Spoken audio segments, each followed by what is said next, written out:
আসসালামু আলাইকুম। প্রিয় দর্শক, লাবণী ফ্যাশনে আপনাদের সবাইকে স্বাগতম জানাই। আজকের এই ভিডিওতে ড্রেসটির কাটিং করা এবং সেলাই করা দুটোই দেখাবো। ড্রেসটি তৈরি করতে চাইলে অবশ্যই ভিডিওটি শেষ পর্যন্ত দেখবেন। এখানে আমি ২ বছরের বাচ্চার জন্য ড্রেসটি তৈরি করছি। ড্রেসটি তৈরি করার জন্য এখানে আমি ১.৫ গজ কাপড় নিয়েছি। কাপড়টি কিন্তু এখানে ২ ভাঁজে ৪ পার্ট করা আছে। উপরের বডির অংশটা কেটে নিয়েছি। এখানে উপরের বডির অংশের জন্য লম্বা নিয়েছি ৯ ইঞ্চি আর এখানে চওড়া আছে ৮ ইঞ্চি। এখন এই পাশ থেকে গলার চওড়ার মাপটি নিয়ে নিব। গলার চওড়ার মাপ নিচ্ছি ২ ইঞ্চি আর গলার লম্বার মাপ নিচ্ছি পিছনের গলার জন্য ১ ইঞ্চি আর সামনের গলার জন্য ৩ ইঞ্চি। দাগগুলো কেটে মিলিয়ে রাউন্ড শেপ করে নেব। এখন এখান থেকে নিচ্ছি কাঁধের মাপ। কাঁধ নিচ্ছি ৫ ইঞ্চি। কাঁধের জন্য ডিপ নিচ্ছিও ৫ ইঞ্চিতে এইভাবে দাগ কেটে হাতার এখানটাতেও রাউন্ড শেপ করে দিতে হবে। এখানে আমি বডির অংশের চওড়া নিচ্ছি ৬ ইঞ্চি। ১ ইঞ্চি পরিমাণ বাড়িয়ে নিলাম সেলাই করার জন্য। আর কোমর নিচ্ছি ৫.৫ ইঞ্চি। এখানটাতেও ১ ইঞ্চি পরিমাণ বাড়িয়ে নিচ্ছি সেলাই করার জন্য। এখানটাতে ১ ইঞ্চি পরিমাণ এভাবে একটু রাউন্ড করে কাটতে হবে। এবার এই দাগ অনুযায়ী কেটে নিতে হবে। হয়ে গিয়েছে কাটা। এখন ২ টি পার্টকে আলাদা করে নিব। ভিতর থেকে পিছনের পার্টটা আলাদা করে নিয়েছি। পার্টকে এভাবে ভাঁজ করে নিয়ে সামনের গলার অংশটা কেটে নিব। হয়ে গিয়েছে বডির অংশগুলো কাটা। এখন ঘেরের অংশের ছোট পার্টটির জন্য ৬ ইঞ্চি লম্বায় কাপড়টি কেটে নিচ্ছি। এখানে ২ টি পার্ট বের করে নিব একসাথে। দাগ কেটে এভাবে কেটে নিতে হবে। ২ টি পার্ট কাটা হয়ে গিয়েছে। এখানে নিচের ঘেরের অংশের বড় পার্টটিও কেটে নিয়েছি। এখানে নিচের ঘেরের অংশের বড় পার্টটির লম্বা নিয়েছি ১২ ইঞ্চি। আর এই বাকি টুকরো কাপড় থেকে এখানে আমি হাতার কাপড় কেটে নিব। এখানে হাতার জন্য ৭ ইঞ্চি এভাবে কোনা করে লম্বা নিয়ে নিচ্ছি। এই পাশ থেকে এইভাবে একটু ঘুরিয়ে শেপ করে কেটে নিব।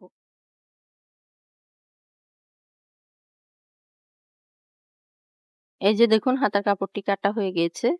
কাপড়গুলো কাটা হয়ে গেছে, এখন সেলাই করব। তবে তার আগে এই যে এখানে দেখাচ্ছি, এখানে আমি ফিতার জন্য কাপড় কেটে নিয়েছি ১৫ ইঞ্চি লম্বা করে।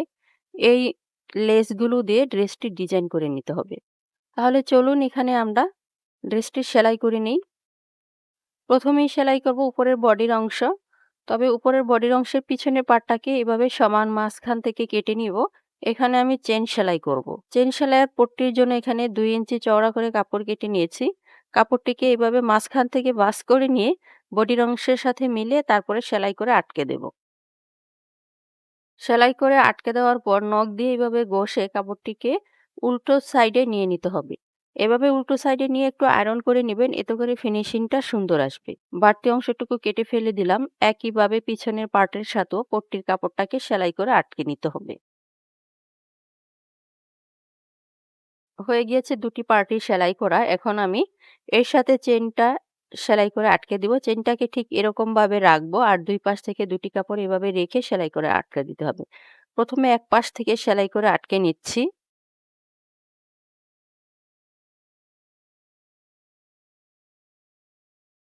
হয়ে গিয়েছে ২ টি পাশ আটকে দেওয়া। এই যে দেখুন চেইনটা কত সুন্দরভাবে সেলাই করা হয়েছে। চেইনের এই বাড়তি অংশগুলো কেটে দেব। এখন সামনের পার্টের উপরে পিছনের পার্টটাকে এভাবে রেখে তারপরে ২ টি সাইডের কাঁধের অংশ সেলাই করে আটকে দিচ্ছি। হয়ে গিয়েছে ২ টি সাইডের কাঁধের অংশ সেলাই করে আটকে দেওয়া। এখন গলার অংশে এইভাবে পট্টি লাগিয়ে নিব। পট্টির কাপড়টিকে এক ভাঁজে ভাঁজ করে এর উপরে রাখবো। এরপরে অপর সাইডে একটু কাপড় নিয়ে সেলাই করে আটকে দিচ্ছি।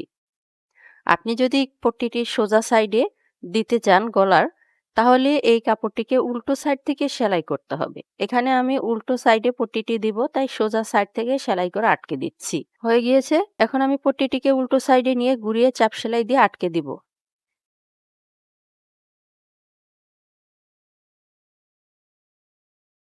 এই যে দেখুন ভিউয়ার্স, এখানে গলার অংশটি কত সুন্দরভাবে সেলাই করা হয়েছে। এখন আমি এখানে ফিতা দিয়ে ডিজাইন করব। তার জন্য ডিজাইনটা এঁকে নিয়েছি। এই যে দেখুন লেসটুকু ঠিক এরকম ভাবে রেখে তারপরে সেলাই করে আটকাতে হবে।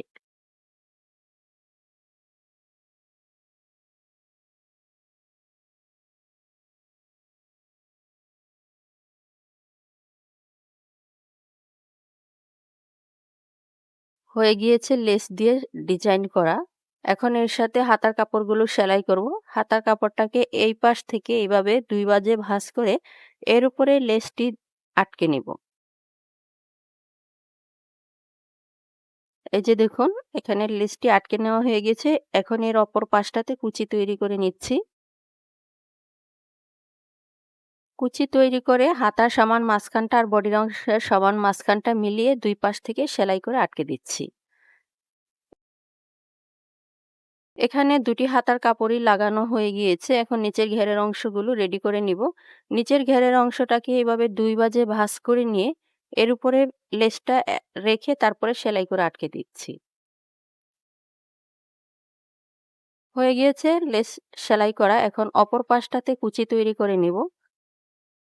এইভাবে সেলাই করে তারপরে সুতাটাকে টেনে নিয়ে কুচি তৈরি করে নিয়েছি। এখন বডির অংশের কোমরের মাপ অনুযায়ী কুচিটাকে করে নিতে হবে। এই যে দেখুন, এখানে বডির অংশের মাপে কুচিটা করে নিয়েছি। এখন আমি এটাকে উপর থেকে চাপ সেলাই দিয়ে দিব। এতে করে কুচিটা আর ছোট বড় হবে না।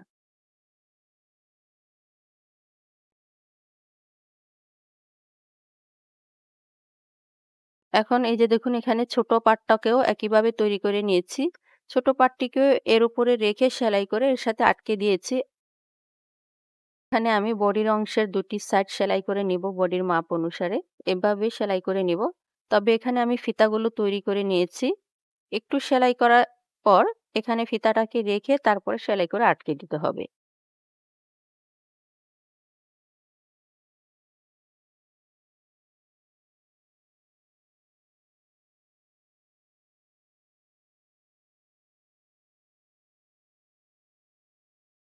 একইভাবে আটকে দিয়ে ২ টি পার্ট এভাবে নিচের ঘরের অংশটিকে ঠিক এরকমভাবে রেখে বডির অংশটির ভিতরে ঢুকিয়ে দিতে হবে। এরপর উপরের বডির অংশের কোমরের অংশের সাথে নিচের ঘেরের অংশের কোমরের এই ২ টি সেলাইয়ের জায়গা একত্রে রেখে চারপাশ ঘুরিয়ে সেলাই করে আটকে দিতে হবে।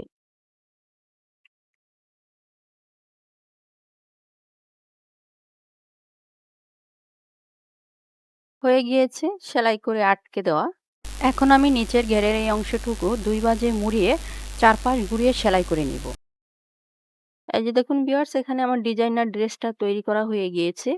যদি ভিডিওটি ভালো লাগে তাহলে অবশ্যই একটি লাইক দিবেন, আর আপনার মতামত জানাতে চাইলে কমেন্ট বক্সে কমেন্ট করে জানাবেন। আরো এরকম সুন্দর সুন্দর ফ্যাশনের ভিডিও পেতে আমাদের চ্যানেলটি সাবস্ক্রাইব করে পাশে থাকবেন। আর সবার আগে ভিডিও পেতে অবশ্যই সাথে থাকা বেল বাটনটি প্রেস করে রাখবেন।